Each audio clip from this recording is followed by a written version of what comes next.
Neil Armstrong was a fighter pilot, a test pilot, and the first man to walk on the moon. By leading with courage in the face of countless dangerous and risky situations, he enormously contributed to America's winning of the space race and the Cold War. He was born on August 5, 1930, near Wapakoneta, Ohio.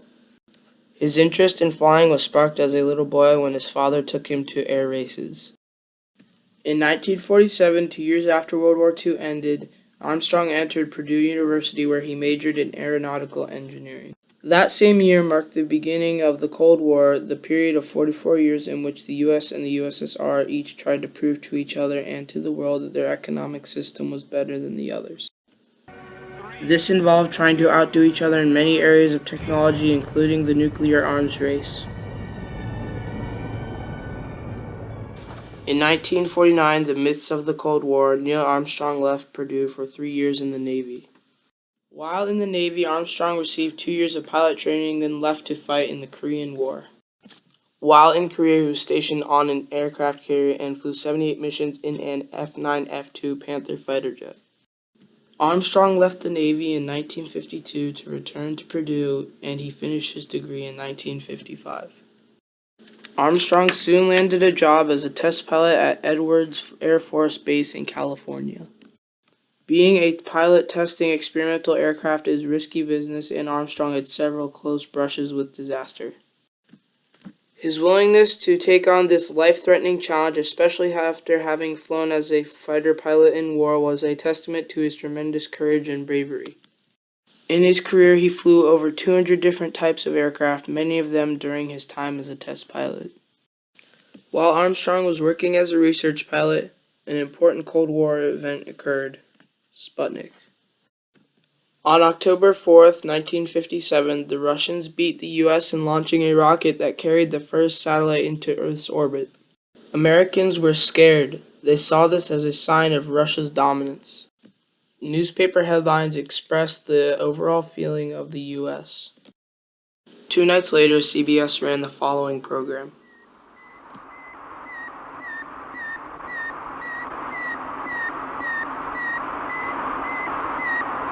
CBS Television presents a special report on Sputnik 1, the Soviet space satellite. Douglas Edwards reporting.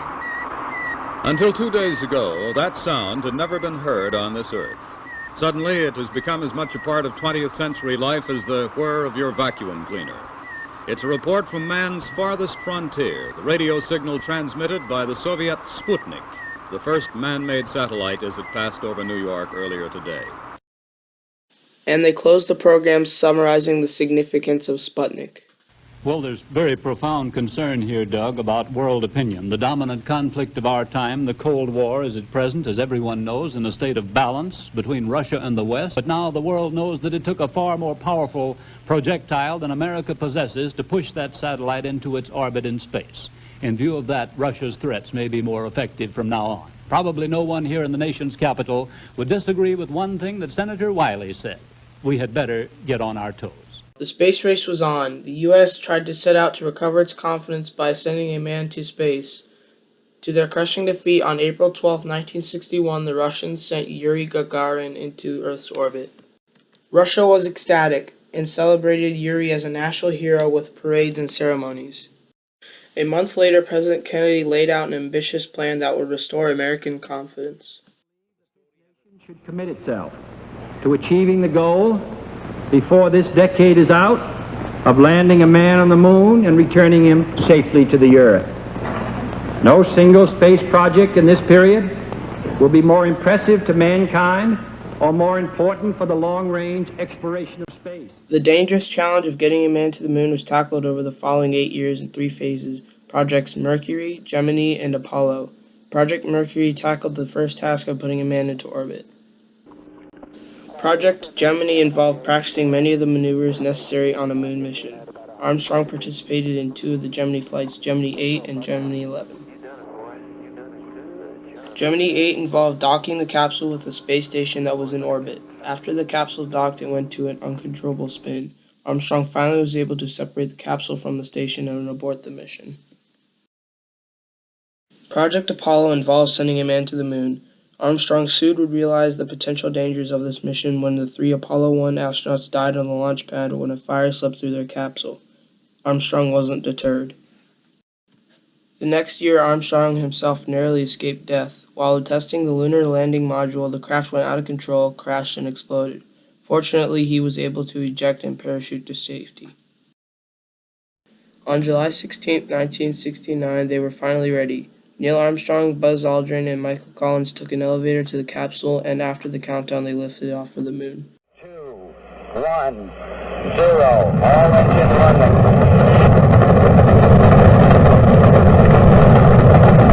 Liftoff, we have a liftoff, 32 miles per hour.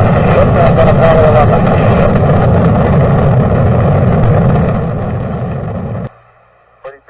After several days in space, the landing module approached the moon, and it became clear that autopilot was going to land the craft in a potentially dangerous rock-filled crater.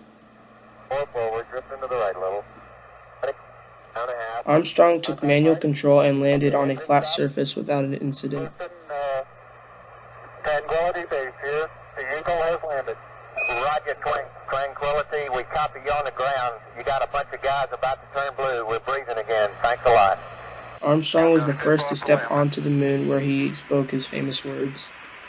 It's one small step for man, one giant leap for mankind.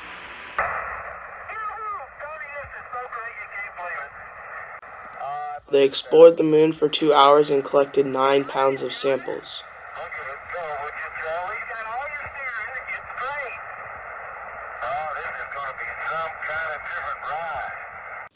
Splashing down in the Pacific, they returned to Earth on July 24th, 8 days after their liftoff. The Apollo 11 astronauts had achieved Kennedy's goal of putting a man on the moon and returning him safely to Earth. Armstrong's courage and leadership as commander of the mission resulted in this milestone in American history. Just before Apollo 11 commenced, Armstrong summarized the effect of this Cold War accomplishment. What do you think this mission will tell us about man? If we are successfully able to execute a touchdown and return, it's going to give us an unmeasurable amount of confidence.